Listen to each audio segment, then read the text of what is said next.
کتابوں والا ثانیہ طاہر ناولز قسط نمبر 60۔ میرال نے وجدان ہاؤس کی جانب دیکھا۔ گھر سجا ہوا تھا، خوشیوں کی برسات تھی جبکہ وہ غم سے بھری ہوئی تھی۔ وہ گھر کے اندر داخل ہوئی تو چوکیدار نے روک لیا۔ اے بی بی، تمہیں اندر جانے کی اجازت نہیں، نکلو باہر۔ چوکیدار نے اسے دھکیلا۔ وہ 2 دنوں سے بھوکی تھی، خود میں اتنی بھی ہمت نہیں پاتی تھی کہ خود کو کھڑا رکھ پاتی۔ وہ فرش پہ گر گئی۔ انکل یہ لے مٹھائی، اور آپ اپنی بیٹی کے لیے بھی لے جائیے گا۔ مالا نے چوکیدار کے ہاتھ میں ڈبہ دیا اور اسے تاکید کرتی مڑی کہ میرال پر نگاہ چلی گئی جو چوکیدار کے مٹھائی کے ڈبے کو گور رہی تھی۔ مالا کا منہ کھل گیا، وہ اس کی حالت دیکھ کر دنگ رہ گئی۔ میرال؟ اس کے لب بڑبڑائے۔ کچھ کھانے کو ہے؟ اس نے تو اندر نکلتے سوال کیا۔ وہ اپنے گھر میں گئی تھی لیکن وہاں تالا لگا دیکھ اس کے پاس اس جگہ کے علاوہ کوئی راستہ نہیں تھا۔ ہاں اٹھیں آپ۔ وہ بنا کچھ سوچے سمجھے اس کی مدد کرنے لگی جبکہ مالا کو اس پر شدید ترس آ رہا تھا۔ مالا اسے گھر کے اندر نہیں لے گئی تھی، البتہ پچھلے دروازے سے وہ اسے اپنے پورشن میں لے گئی۔ چوکیدار نے اسے بہت روکا لیکن مالا نے نفے میں سر ہلا دیا کہ وہ اس کی مدد لازمی کرے گی۔ میرال نے اس کا شکریہ ادا کیا۔ گھر کے اندر سے بہت شور و غل کی آوازیں آ رہی تھیں۔ مالا اسے بٹھا کر اس کے لیے کھانا نکالنے لینے چلی گئی۔ میرال نے ارد گرد دیکھا اور جیسے تھک ہار کر بیٹھ گئی تھی وہ، اور پھر اس کی نگاہ ایک تیز دھاڑ چھری پر پڑی۔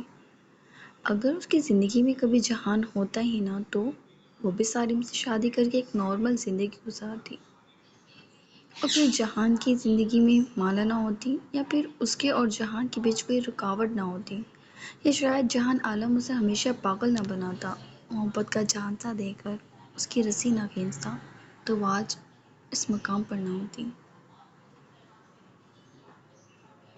اس نے وہ تیز دھار چھری پر انگلی پھیری۔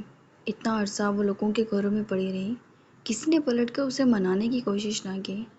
سب تو نہ خوش تھے اس سے، تو وہ لوگوں کو خوش کر کے کون سی نیکی کما لیتی۔ وہ تب تک یہ سوچتی رہی جب تک مالا دوبارہ نہ آ گئی۔ مالا کے آتے ہی اس نے چھری چھپا لی۔ آپ کھانا کھائیں؟ کسی اور چیز کی ضرورت ہو تو بتائیے گا، میرال نے سر ہلایا۔ مالا مسکرا دی۔ اس کے دل کو خوشی ہوئی تھی کہ اس نے ایک بھوکے کو کھانا کھلایا۔ وہ بے ساختہ کھڑے کھڑے جہان کے لیے دعائیں مانگنے لگی کہ اسے ہی ساری دعائیں لگ جائیں، اب تو وہی اس کی زندگی کا حصول تھا۔ میرال چپ چاپ کھانا کھا رہی تھی کہ بھوک کا علاج اسی ایندھن میں ہے۔ مالا نے کوشش کی وہ چلی جائے لیکن میرال نے اسے روک لیا کہ وہ اسی کے پاس رہے۔ سیر ہو کر کھانا کھایا اور میرال اپنی جگہ سے اٹھ گئی۔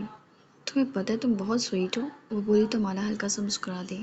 اسے یاد تھا وہ جہان کو پسند کرتی ہے لیکن اس پر اس کی حالت پر ترس آ گیا، اور 100% بیوقوف بھی۔ اچانک اس کی ہنسی ایک عجیب انداز میں تبدیل ہو گئی۔ مالا نے حیرانگی سے اس کی جانب دیکھا جب اس نے دروازہ بند کر دیا تھا۔ یہ آپ کیا کر رہی ہیں؟ وہ میرال کو دیکھنے لگی، اور جب میرال نے چھری نکالی مالا کی چیخ نکل گئی۔ چپ! میرال نے ذرا آنکھیں نکال کر اسے چپ رہنے کے لیے کہا۔ مجھے سمجھ نہیں آتا دنیا میں 90% مرد اسی عورت پہ کیوں مر مٹتے ہیں جو عقل سے فارغ ہوتی ہے، اور باقی 10% اس عورت پہ مر جاتے ہیں جو انہیں منہ نہیں لگاتی۔ تو ہمارا کیا؟ مالا اس کے سامنے بیٹھ گئی۔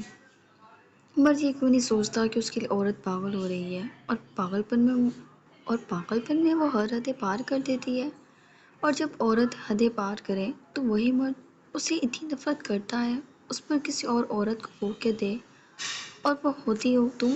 وہ غصے سے چلا اٹھی۔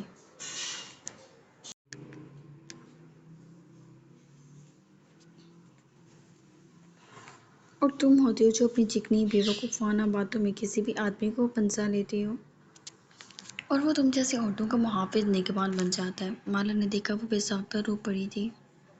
کوئی یہ کیوں نہیں سوچتا کہ محبت ہماری جیسی عورتیں بھی کر سکتی ہیں؟ شاید سچی محبت، اور مجھے جہان عالم سے سچی محبت ہے۔ اس لمحے سے جب میں نے اسے دیکھا اور پہلی نظر میں دیکھ لیا، بس تب سے اس کی سرخ آنکھوں سے آنسو بہہ رہے تھے۔ مالا آنکھیں پاڑے اسے دیکھ رہی تھی. لیکن تم بیچ میں آ گئی مالا. اس نے چوری اپنے ہونٹوں پر رکھ لی اور مالا کی آنکھیں پھٹ گئیں. اب خود کو نقصان. میرال ہنس پڑی. میں خود کو نقصان دوں گی؟ تم اور جہان میرے اس حال کے ذمہ دار ہیں. میرال نے اس کا ہاتھ جھٹکا اور گہرا سانس بھرا. میں تمہیں مار دوں گی. وہ ہلکا سا مسکرائی. مالا کی آنکھوں میں واضح خوف تھا. کیونکہ مجھے جہان نہیں چاہیے. مجھے جہان کو البتہ اس طرح دیکھنا ہے جیسے میں تڑپ رہی ہوں. اس کی محبت میں وہ بھی تو ادھورا رہے. اس نے مجھے ہر جگہ دھوکہ دیا، ہر جگہ ذلیل و خوار کر دیا، لیکن خود تک رسائی نہ دی. اور میں تمہیں اس سے دور کر کے اسے یہ احساس دلاؤں گی. تڑپ کسے کہتے ہیں؟ وہ مسکرائی اور اپنی جگہ سے اٹھی. مالا کی دلسوز چیخ گونجی تھی. مالا کہاں ہے؟ جہاں نے کچھ دیر تک ادھر ادھر دیکھا اور ذیل نگین کے پاس تھا اور مالا منظر پر سے کافی دیر سے غائب تھی. نہیں ہوگی، بک نے کہا. چل ذرا اس کی ٹانگ کھینچتے ہیں. ویسے سن، چچی نے کہا تیری بارات اسماعیل کے ساتھ ہوگی. ایمی، مجھے نہیں کرنی شادی، اور اگر کروں گا تو اکیلا کروں گا. مجھے نہیں کرنی ریلی میں میلہ. جہان ادھر ادھر دیکھتا بولا اور دونوں اسماعیل کے پہلو میں بیٹھ گئے. یہ چھوٹی سی رسم منگنی ہو رہی تھی کیونکہ دونوں فیملیز کا آپس میں کوئی اتنا خاص جان پہچان والا معاملہ بھی نہیں تھا، تو ایک دوسرے سے مل بھی لیے تھے اور اسماعیل کے پاس آ گئے. وقت اسماعیل سے ہنسی مذاق کر رہا تھا کہ جہان اس کا حصہ نہ بن سکا. وہ بار بار مڑ مڑ کر دیکھ رہا تھا کہ تبھی چوکیدار اندر دوڑتا ہوا آیا. جہان صاحب. وہ چلائے تو جہان موڑا. اس کے چہرے کے رنگ اڑ سے رہے تھے خود بخود. وہ جیسے وہ میرال کو مالا بی اپنے کمرے میں لے گئی اور وہاں سے چیخوں کی آوازیں آ رہی ہیں. وٹ؟ وہ کچن کی جانب دوڑا اور مالا کے کمرے کی طرف بڑھا اور دروازہ گویا ہاتھ سے ہی توڑ دینا چاہتا تھا. میرال نے دروازہ کھول دیا. مالا بستر پہ اوندھی پڑی تھی. اس کے کپڑے پھٹے ہوئے تھے جبکہ بیڈ خون سے بھرا ہوا تھا اور مالا کی کمر میں چھری کھڑی تھی. وہ کرا رہی تھی. جہاں نے مالا کو نہیں دیکھا، اسے ارد گرد کسی کو نہیں دیکھا. اس کی آنکھوں کے آگے جیسے دیوار، جیسے پورا کمرہ گھوم گیا. وہ مالا کی جانب بڑھا. اسے ہنسی کی آوازیں آ رہی تھیں. میرال ہنس رہی تھی. وقت نے اس کی گردن جکڑ لی. چیخوں پکار سی مچ گئی. اس کے کان کے نزدیک بولا.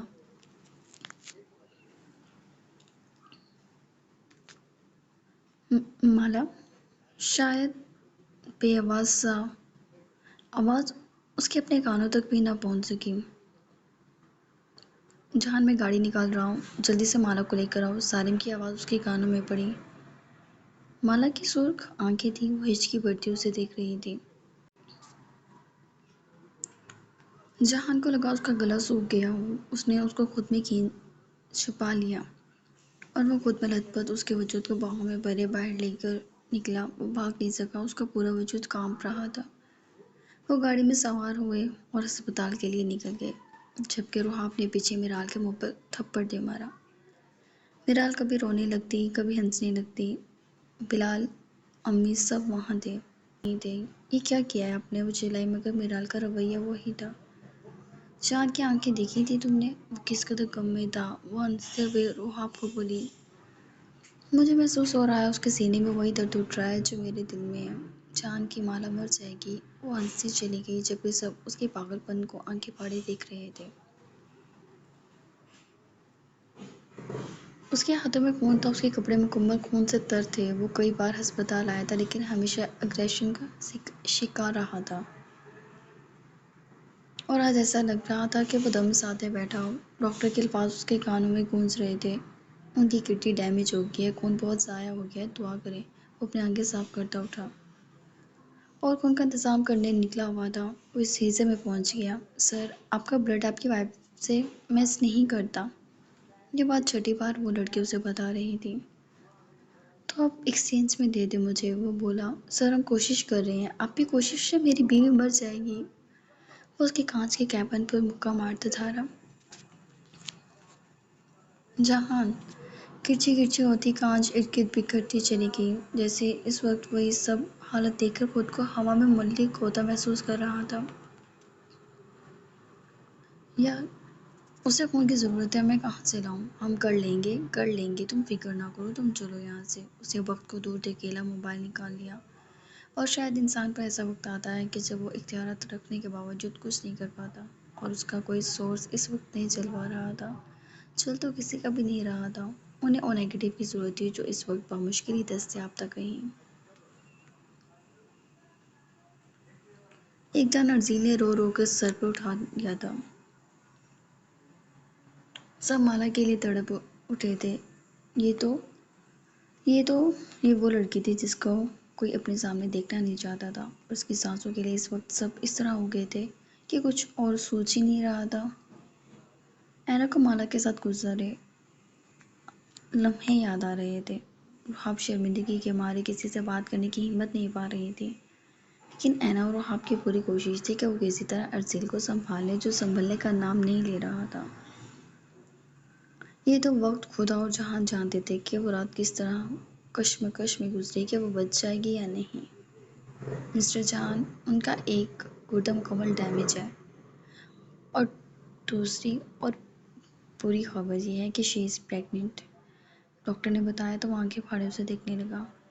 جی لیکن it's early pregnancy and you lost your baby, but ہماری کوشش ہے ہم آپ کی بیوی کو بچا لیں۔ کیا بکواس کر رہے ہو تم؟ وہ اس ڈاکٹر کا گریبان مٹھیوں میں جگڑ گیا۔ ہاں کیا بکواس کر رہے ہو؟ اسے کہو جہان باہر کھڑا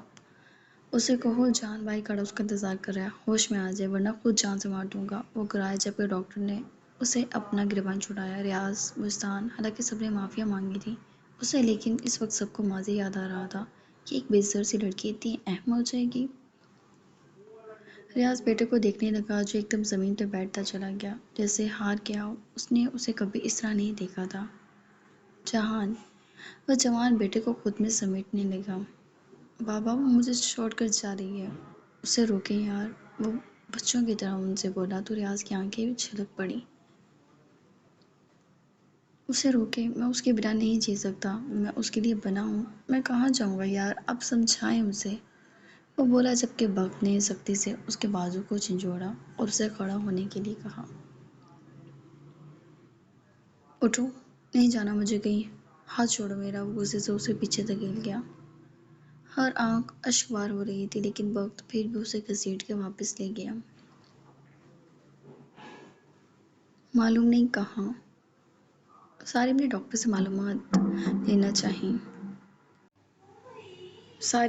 سے مکمل معلومات دینا چاہی۔ مسٹر سارم، حالات آپ کے سامنے ہیں۔ بیبی کی وجہ سے زہر ابھی ان کے اندر ہی ہے، دوسرا ان کا ایک گردہ مکمل ختم ہو گیا ہے۔ وہ دعاؤں کے سہارے ہیں، ہم اپنی پوری کوشش کر سکتے ہیں لیکن اسے زیادہ کچھ نہیں، آپ لوگ دعا کریں۔ لیکن ڈاکٹر، رات سے اب تک میں کچھ بہتری، کوئی ایسی بات یا کوئی چیز کی ضرورت، کچھ تو چینج ہوا ہوگا۔ سوری سارم، ایسا کچھ نہیں ہوا، ان کی کنڈیشن کریٹیکل ہوتی جا رہی ہے، اسی وجہ سے وہ رک گیا۔ سارم باہر آ گیا۔ ریاض اور وجدان نے اس کی سمت دیکھا جبکہ وہ نفی میں سر ہلاتا ان دونوں کو اور بھی کمزور کر گیا۔ حیام جائے نماز سے اٹھی، وہ شدت سے روئی تھی۔ مالا ہمیشہ اس کی فیورٹ رہی تھی۔ وہ یہاں دوبارہ بھی مالا کی وجہ سے آئی تھی کہ وہاں تنہائی میں دل ہی نہیں لگتا تھا۔ اس نے اپنی آنکھیں صاف کیں اور سامنے دیکھا۔ شمائل دروازے سے ٹیک لگائے کھڑا اسے ہی دیکھ رہا تھا۔ وہ نگاہ کا زاویہ بدل گئی۔ مجھے نہیں پتا تھا میری قسمت اتنی بری ہے کہ اتنا بڑا انسیڈنٹ ہو جائے گا۔ وہ آہستگی سے بولتا ہوں اس کے سامنے بیٹھ گیا۔ حیام نے کوئی جواب نہیں دیا۔ کوئی تو بات کی جا سکتی ہے، اتنا بھی دیکھنے میں برا نہیں ہو۔ شمائل کی بات پہ حیام نے غصے سے اسے دیکھا۔ مالا میری بہنوں کی طرح، ان کی حالت اتنی خراب ہے اور آپ کو مسجد میں ہونا چاہیے، آپ یہاں میرے پاس آ گئے ہیں۔ وہ غصے سے بولی۔ مسجد؟ وہ جیسے اجنبیوں کی طرح بولا۔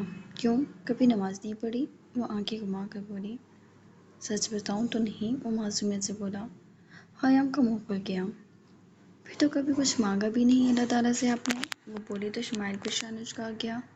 ضرورت نہیں پڑی کبھی؟ اگر مالا کو کچھ ہوا تو میں آپ سے شادی نہیں کروں گی، وہ اس سے سناتی وہاں سے جانے لگی۔ واٹ؟ اس بات سے تعلق کیا ہے؟ تعلق ہے وہ میرے لیے بہت اہم ہے، اور میں یہ بات کہہ چکی ہوں، میں آپ سے کبھی بھی شادی نہیں کروں گی اگر مالا کو کچھ ہوا، وہ روحانسی لہجے میں بولی۔ اوہ گاڈ، شی از سو سیلی۔ وہ اس کے جانے کے بعد سر تھام گیا اور فوراً اٹھ کر اس کے پیچھے لپکا۔ بات سنو۔ کیوں سنوں؟ وہ بھڑکی۔ اچھا پھر نماز کا طریقہ بتا دو۔ تمہاری مالا کی زندگی میری زندگی پہ بن گئی ہے، اور تمہیں مانگنے دو تو مجھے مانگنے دو، شاید مجھ پر رحم آ جائے اوپر والے کو۔ وہ بولا تو اس کی آنکھوں کی چمک پر وہ کچھ جذب سی ہوئی۔ مسجد میں جائیں، سب سکھا دیا جائے گا آپ کو، اس نے کہا تو شمائل اداسی سے سیڑھیاں اتر گیا، جبکہ حیام نے حیرانگی سے اسے دیکھا۔ وہ اس کی بات مان رہا تھا، لیکن اس وقت فکر صرف مالا کی تھی، اس کے علاوہ کسی کی نہیں۔ وقت جہان کے ساتھ یوں چپکا ہوا تھا جیسے سوئی ہو اس کی۔ پورا دن گزر گیا تھا، مالا کو نہ ہی ہوش آیا اور نہ ہی اس کی کنڈیشن میں بہتری ہوئی تھی۔ وہ 2 راتوں سے جاگ رہے تھے، آنکھیں سرخ ہو چکی تھی، وجدان اور یاس کو زبردستی گھر بھیج دیا تھا۔ جان تھی کہ سولی پر اٹک کر رہ گئی تھی۔ ایم سوری، ڈاکٹر کچھ ناامید تھی اور آہستگی سے بولا۔ جان نے اس ڈاکٹر کی جانب ایسے دیکھا جیسے وہ کوئی اور ہی مخلوق ہو۔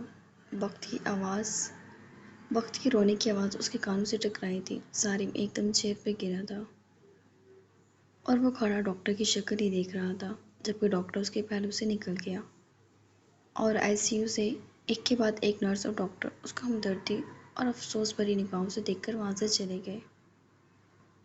جان کو لگا اس کے کانوں میں مزید کوئی آواز نہیں آ رہی تھی۔ وہ آئی سی یو کے دروازے کو دیکھتا رہا۔